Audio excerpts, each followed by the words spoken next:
you are encouraged to talk about your feelings. You're encouraged to journal. You're encouraged to have a diary. You're encouraged to... Therefore, you're more developed. Yes, internally. Yeah. Makes perfect sense. There's always going to be you at the end of the day. And I don't see people turning towards themselves to meet those needs of love and belonging and feeling safe and feeling secure and calming our central nervous system enough. I see people just looking externally for someone to validate them, for someone to acknowledge them, for someone to give them schnugs. Conscious couples, business partners, and singles committed to attracting their dream partner. Welcome to the Conscious Couples podcast, where we share our life, love story, and combined relationship expertise to help you create and consistently cultivate the most magnificent, intimate relationship possible. Never again will you feel hopeless and alone in your intimate relationship challenges. Having accumulated thousands of hours coaching conscious couples and individuals all over the world, as well as starting and growing a global business together, Alan and I are here to guide you in all things relationships. Thank you again for tuning into the one place where it's not about you or me, it's about the we. Conscious couples and individuals, welcome back to the one and only Conscious Couples podcast. Today we have episode 166. Mm-hmm. How your relationship with yourself is impacting your relationship. This I'm very excited about because I think this is the crux of a great relationship, is having a great relationship inside yourself first. So we're going to talk about that. Before we jump into this episode, I want to give a huge shout out and thank you to Next Level Podcast Solutions for producing this show. I calculated the numbers as of yesterday. Next Level Podcast Solutions plus my business coaching, we work with 106 podcasters and business owners at this stage. And I'm very, very grateful. So at one point it was no clients. I remember those days. Those days were terrible. So thank you all so much. I appreciate you. And as always, my love, ladies first. So my intention for today's episode is to have a candid conversation around how when maybe you're not your best, how that impacts your relationship and vice versa. Because I know that you and I have been here many a time, and I think it's important to share from not only experience, but what we've seen with others. So last night I was on a coaching session with a client, and she had said, don't be afraid to share hard truths with me. And that's always a important reassurance that I have in my coaching, because I often say when people come to me for coaching, I say, the reason you're not more successful is not because you don't believe enough in what you already believe. Usually it's because you have blind spots. You see yourself inaccurately. You see the world inaccurately. You see other people inaccurately. You're under the thumb of someone. You don't even know it. That's definitely been the case with me in the past. And the more you have a deeper understanding about yourself, others, and the world, the more effective your decisions will be, and therefore you can flourish and succeed. Same is true with your intimate relationship. So I triggered this person. And I woke up this morning to a text saying, listen, we're good, 100%, but that was like really intense. And I understand why some people might avoid you, because you are aware of things that we're not even aware of. And Kevin has said to me in the past, my business partner, he said, Alan, people love it when you tell them about them. He's being sarcastic because he doesn't think people like it when they're in a room with someone who is more aware of them than they are. Yeah. People want to believe that they're the expert in them. Right. So that's what this is about, relationship with self. Emilia, in our relationship 5 years ago, when we first met, I've said this many times, I'm going to teach you the external world. You're going to teach me the internal world. Obviously, you knew a lot about the external world. I knew a lot about the internal world, but nothing compared to now. Yin and yang, internal, external. Here we go. The point that I'm making with this story is I actually think that, again, there's been a lot of people in the past that are, you guys are so cute. I love you and Emilia. I love your relationship. I'm very grateful. There's been also a lot of people who do not like us. Probably more in that bucket. Shout out to my haters. And the truth of the matter is underneath, deep down, I do think there's a truth to they don't like themselves, or maybe they're unhappy. I remember seeing other couples when I was in a terrible relationship, and I remember feeling so down and out about my relationship. Like there was this one person in my past. She was a friend of mine. We worked out together, and she posted something about her partner that was very sincere, like a love letter kind of thing. And I had this visceral moment of, my partner would never say that about me. My partner would never admire me and respect me like that. And that was one of my gut check moments of, I have to get the fuck out of this relationship. But your relationship with yourself, do you love yourself? Can you give away what you don't have? Do you have self-respect? Do you know yourself? Do you know how you work, what triggers you, what your core wounds are? Have you learned about yourself? Have you gone to therapy? Have you done the work, in quotes? Because people in the past have said, I want a relationship like what you guys have. It looks like the best thing in the world. You talk so highly of her. I've never heard a man talk so highly of a woman in my entire life. They've said that to me.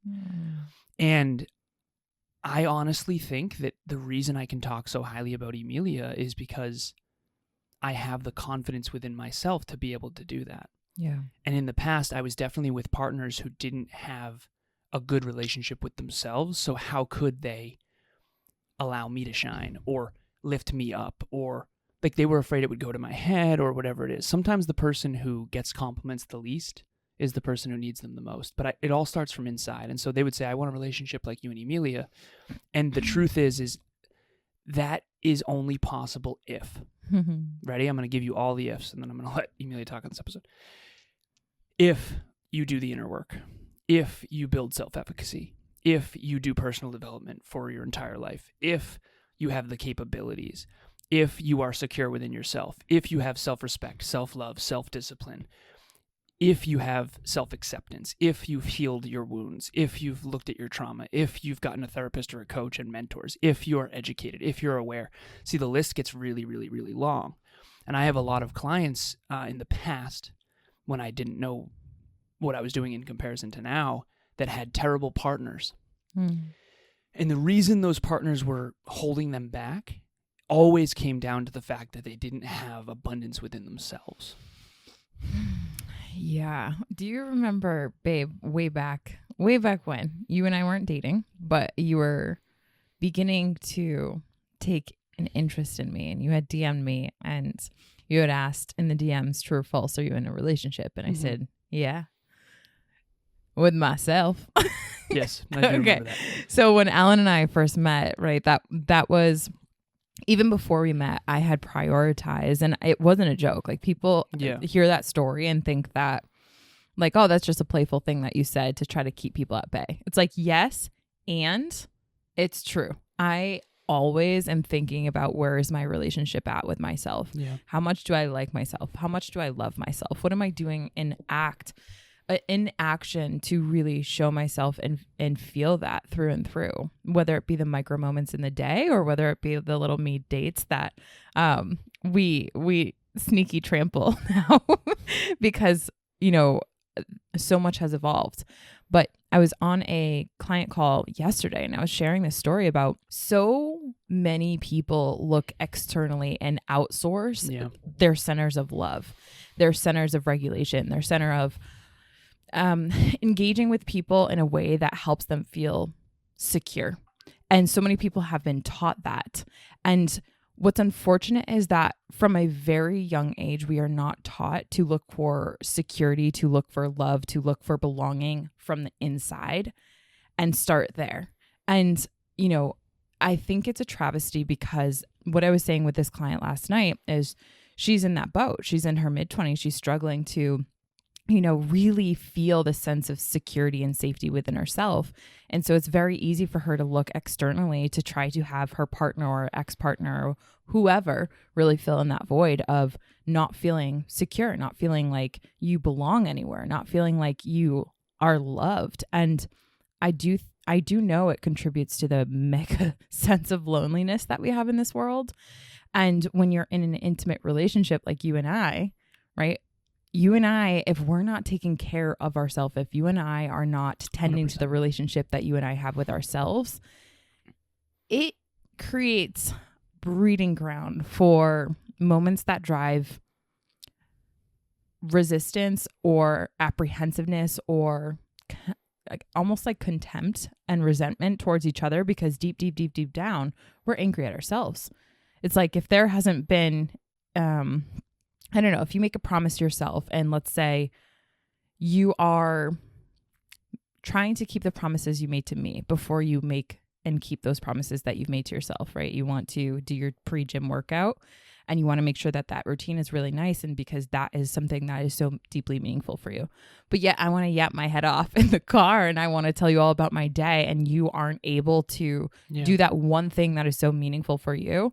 There's going to be a little seed of anger or seed of resentment, and that is an emotion that often will come when a boundary has been crossed. And more often than not, we're crossing our own boundaries without even realizing it, for the sake of our relationship or for martyrdom or whatever. So crossing our own boundaries, breaking a promise you make to yourself. So you say you're going to go to the gym tomorrow and you don't. So the quote that I often use is, if you had a friend or a family member who broke as many promises to you as you've broken to yourself, how much would you value that friendship? Yeah. Imagine someone says they're going to show up for you. They say they're going to be there. Hey, I'll be there at 2:00. They're not there. All right, the next week. All right, I'll be there at 3:00. They never show up, never text you.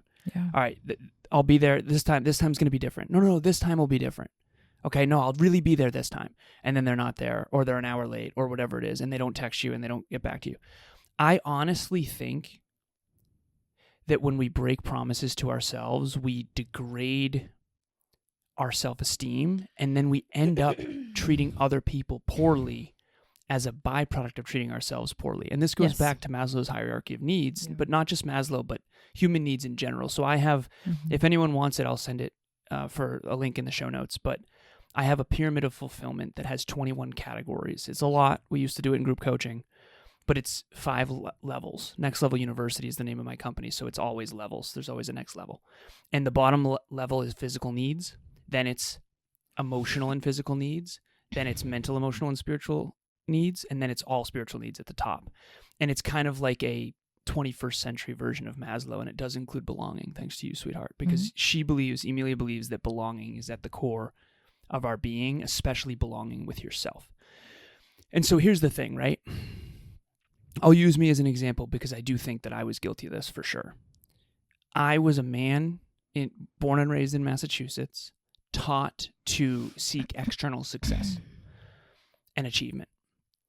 And I was on a podcast 2 days ago with a very empowered woman, and I essentially said, I have a theory, I have a thesis, and I've said this before on this episode, or on this podcast. I am convinced of this. When I was a little kid, my sister had a diary, and she would write in her diary. I didn't get a journal or a diary until I was 26 years old. That is such a travesty. I hear that and my heart breaks because there's so many feedback loops that you missed out on for 26 years. Now here's the good. Of knowing yourself. Seriously though, okay, so knowledge plus experience plus reflection equals wisdom, deeper understanding, understanding yourself, relationship with yourself. What is journaling? Journaling is taking time with you to talk to you. Yeah. The best I thing always ever. say it's my best friend. Yeah. All right, take it easy. I'm serious. You know I'm joking, of course. Because if you can't find a best friend in yourself, you're always going to be looking externally. Yeah. Hi, I'm Derek, and I just wanted to talk about relationship talks with Alan and Emilia. If you're looking to get some help on working with your relationships, you should definitely give them a shot. They can help you identify certain patterns on things that maybe you didn't realize that you've done or that have happened. And if you want to be able to just start really kind of narrowing down the things that you can work on now that'll help you be more efficient for future relationships or even the one that you're in, they are definitely the ones to go see, as clearly they lead an example of what a great relationship should look like. And just in general, they're both incredibly intelligent and smart with just being able to pick out the things that maybe either you missed or that you knew but didn't really quite click yet. So you should definitely give them a shot because they're very, very helpful and efficient at what they do. And the truth is that, I hear this all the time when I'm on the phone with people and people are really struggling. Let's say they're really struggling because their partner is busy with something, or they're struggling because their partner is not showing up for them in the way in which they need them to, right? There's always going to be you at the end of the day. And I don't see people turning towards themselves to meet those needs of love and belonging and feeling safe and feeling secure and calming our central nervous system enough. I see people just looking externally for someone to validate them, for someone to acknowledge them, for someone to give them schnugs, which I'm guilty of. But they don't see how much value there is in writing down a journaling prompt of deep reflection around oneself, of checking in on how was your day and what did you feel during the day and what was your sleep score and where were your moods at and where were your emotions? Where did your emotions take you? How did your body feel when you ate that food? What did you notice when you saw that couple walking by on your way to work? Like those things, there's such an incredible depth to our inner worlds that so few people actually traverse. And I agree. I think it's a travesty. And I think that there's so much gold there. Self-awareness, I do think, is one of the biggest keys that unlocks so much in your relationship. Because if I have self-awareness that I have worked to cultivate within me, it's like gold that Alan might not have had in his first 26 years without a journal. Think about the keys I can share with him, not give him, but share, say, babe, these are the keys that I've unlocked the depths of my soul. This is how you can do it, right? You can journal, you can go to therapy, you can have these deep reflective conversations with yourself, but like, that's the foundation that we can build from and that our relationship can flourish from. Without that foundation of self-awareness and really, I don't want to say like loving yourself, although that's a critical component, that self-foundation, I wonder what couples do build on. There's like no foundation there, you know? Well, it's depth, and I think there's assuming that you are doing this with an integrity and fulfillment. Because I actually do think you can lie, steal, cheat, and fake your way to success externally. I really do. Unfortunately. Yeah. But assuming that it is aligned with your highest self and it's success externally that is integrous and moral. Yeah. Okay, and virtuous. I actually think you have to go deeper in order to climb higher. I agree. And that's the yin and the yang of life. That's how it's supposed to work, although our egos get in the way of that. Okay. Mm-hmm. So 26 years, I'm a young boy. I think this is why women mature faster than men. I think this is one of the reasons. You are encouraged to talk about your feelings. You're encouraged to journal. You're encouraged to have a diary. You're encouraged to... Therefore, you're more developed.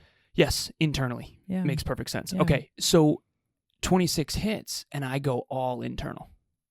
Car accident. Dad died in a car when he was 28. I was 26, and I went, okay, I'm flipping this script. I'm going all internal. But I did go broke.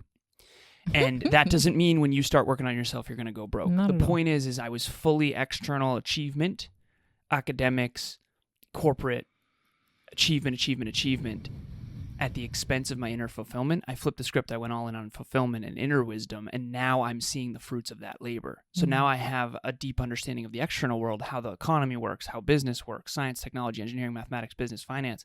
That all is helpful. It's important. You really do have to know that, and I can't say otherwise because I see too many people, quite frankly, love. There's one person I'm thinking of who has gone to the depths. She is extremely well developed internally, but she's not successful externally, almost at all, to an alarming extent, and it bothers her, and I can tell it bothers her. And so I've met a lot of people that are super, super good at their relationship with themselves, but they do not know how to win in the economy at all. Yeah. And then I've met some people who are both, which it would be you. You're one of the people who I flag as she's good at both the external world and the internal world. And then there's some people that are really good at the external world, but they have zero internal world whatsoever. They can't spend a minute in silence with themselves. They literally, and anytime you talk about anything that has to do with emotions or personal past growth. trauma or personal growth, they just immediately redivert the conversation. I forgot I have to rake the leaves.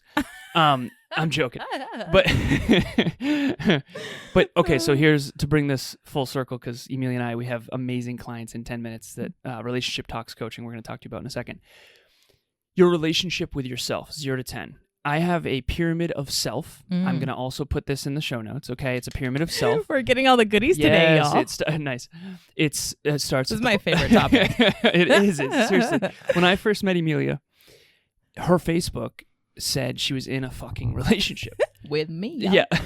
And it didn't say a name, and there was no guy's pictures. You can't. It turns out when you're like, Facebook doesn't let you do that. It doesn't let you be in a relationship with yourself. No, I tried. Yeah, I tried to you tag tried. myself. Of course. It didn't let me. Did you serious? Yeah. Will you do that? No Yeah. joke. That's awesome. I don't play around with a relationship with myself. I know you don't. Facebook, I'm still upset about Still that. salty. Mm-hmm. So it said in a relationship. And I'm thinking, there's no dudes. I see no guy. She's in real estate. She's beautiful. And we've been talking a little bit. She suggested an episode that Kevin and I recorded and almost had a fist fight over. Because he didn't. I'm like, you don't get her. It's funny. Yeah. It's the only time I've ever understood the listener better than Kevin. Love.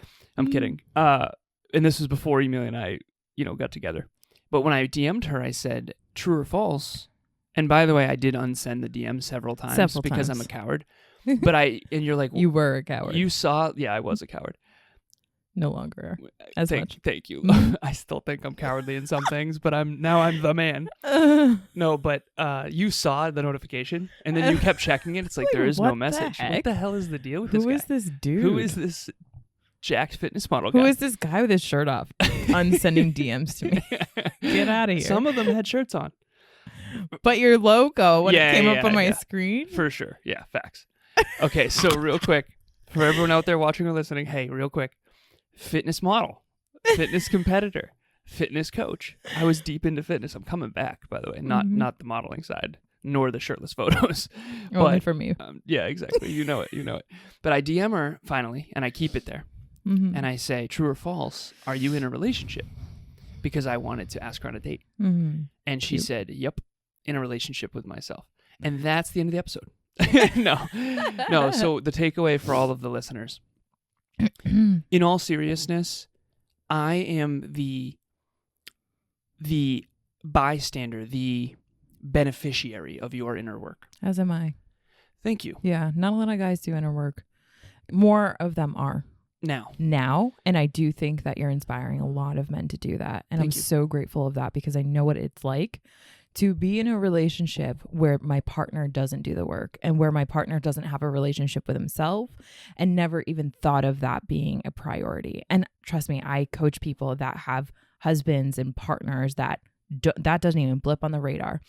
And the women or the people in the seat of my client have to put their entire relationship on their back. They don't have to, they choose to, right? But they do that, and it's at the expense of the relationship, quite frankly. And all of those will end up fizzling out if there's not some sort of intervention with the man, right? Because the man, I think, has been taught, to your example, not to have a relationship with self, that's dangerous, that's scary, that's weak, right? Even think about the journal example. And I get to benefit so much every single day based off the work that you're doing with You Love. I have had hundreds of journals now because I got to make up for lost time here.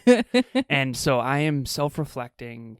We have a Dreamliner, next level Dreamliner that I use. And again, I've been kind of inconsistent lately because I've been overwhelmed. But the truth of the matter is your relationship with yourself, if your relationship with yourself is only a 5, unless your partner's a 10 plus 5 is 15, divided by 2 is 7.5.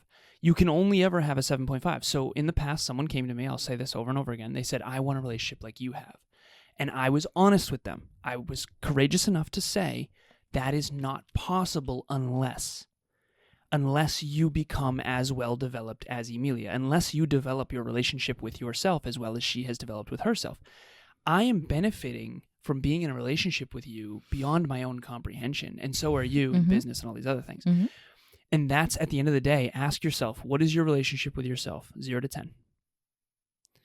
Ask yourself, what is your partner's relationship with themselves? 0 to 10. Because if you watch them day in and day out, break the promises they make to themselves, talk to themselves poorly, not believe in themselves, not have self-worth, not have self-respect, and most importantly, self-esteem. I feel like if you have a partner with low self-esteem and deep insecurities that they're not working through, they're going to hurt you even if it's on accident. Unintentionally. Yeah. In ways that they're not even consciously of, unfortunately. Yeah. Because all of us get triggered when we're all deeply insecure and we don't work on our triggers. We just We have to walk on eggshells. go on autopilot, and our psychological immune system goes nuts whenever we go anywhere near our insecurities, and there's shame there, and it's a whole nother episode. But okay, so before we go here, I just want to give a huge shout out and thank you to all of our Relationship Talks clients. Emilia and I have been coaching couples for over 4 years now. We promise you this. This is the promise. You'll come in. It's a safe space, completely private. If we ever share anything, it will be completely high-level anonymous. It will never, ever, ever be. We are big on confidentiality. Okay, it's a very psychologically safe space.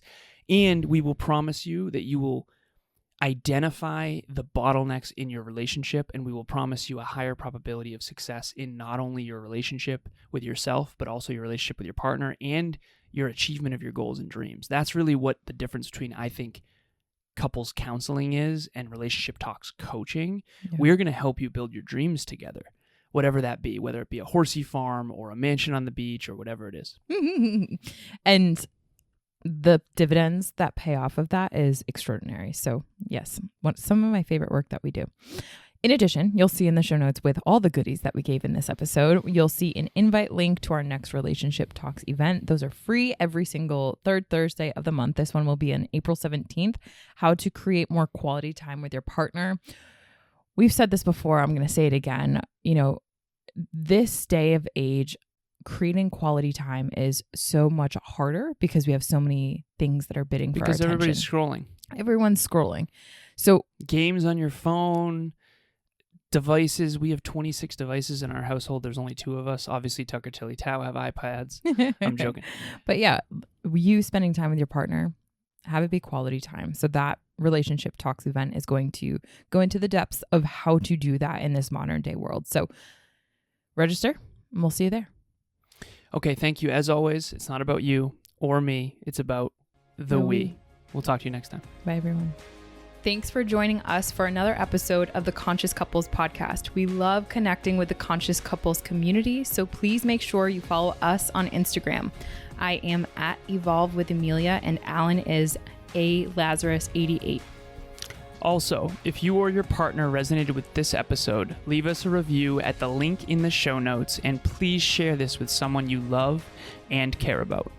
Until next time, remember, it's not about you or me. It's about the we.